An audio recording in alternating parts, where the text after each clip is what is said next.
வணக்கம், welcome to Chitra Murali's kitchen. எல்லாருக்கும் தீபாவளி நல்வாழ்த்துக்கள். எப்பயும் போல இந்த வருஷமும் நல்லா ஹாப்பியா, சந்தோஷமா, சேஃபா தீபாவளியை கொண்டாடுங்க. திரும்பவும் எல்லாருக்கும் தீபாவளி நல்வாழ்த்துக்கள். இன்னைக்கு நம்ம என்ன பார்க்க போறோம்னு பாத்தீங்கன்னா, குடமிளகா வச்சு ஒரு சாம்பார் பண்ண போறோம். அப்புறம் சேனைக்கிழங்கு கறி, இவ்வளவுதான் நம்ம இன்னைக்கு பார்க்க போறோம். ஃபர்ஸ்ட் பார்த்துடலாம் வாங்க. குடமிளகா சாம்பாருக்கு எண்ணெய் நல்லா காஞ்சிடுது. கடுகு, 2 வெந்தயம், குடமிளகா கட் பண்ணி வச்சுருக்க ஒரு பஜ்ஜி மிளகா ஒரு சின்ன பஜ்ஜி மிளகா ஒன்று கட் பண்ணி வச்சுருக்கேன், அதையும் சேர்த்துக்கிறேன். ஆமாம்,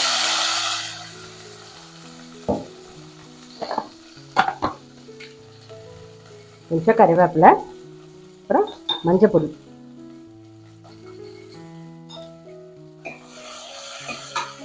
ஒரு நிமிஷம் எண்ணெயில் வதங்கட்டும். குடமிளகா சின்ன நெல்லிக்காய் சைஸில் புளி கரைச்சி வச்சுருக்கேன், அதை சேர்த்துக்கிறேன். சாம்பார் பொடி சேர்த்துக்கலாம். நான் ஒரு 3 டீஸ்பூன் சாம்பார் பொடி சேர்க்குறேன். இதெல்லாம் பச்சை வாசனை போக நல்லா கொதிக்கட்டும். கடாயில் எண்ணெய் விட்டுருக்கேன், நல்லா காஞ்சிடுத்து. சேனைக்கிழங்கு கறி பண்ணிக்கலாம். உளுத்தம்பருப்பு, கடுகு, கொஞ்சம் கருவேப்பிலை,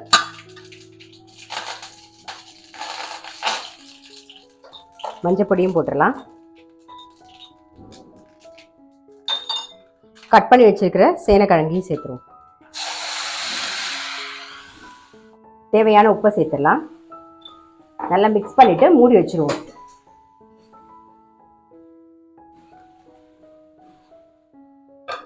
நல்லா வெந்துட்டு இருக்கட்டும். புளி தண்ணி நல்லா கொதிச்செடுத்து தேவையான உப்பை சேர்த்துருவோம். கொஞ்சம் வெல்லம் சேர்த்துக்கலாம் எப்பயும் போல.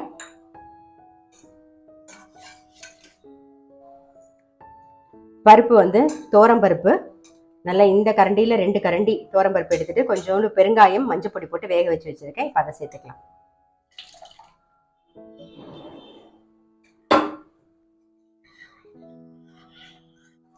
நல்ல ஒரு கொதி வரட்டும்.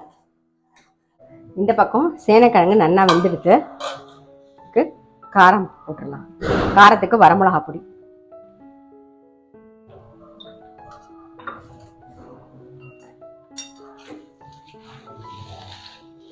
பெருங்காய பொடி கொஞ்சம் சேர்த்துக்கலாம்.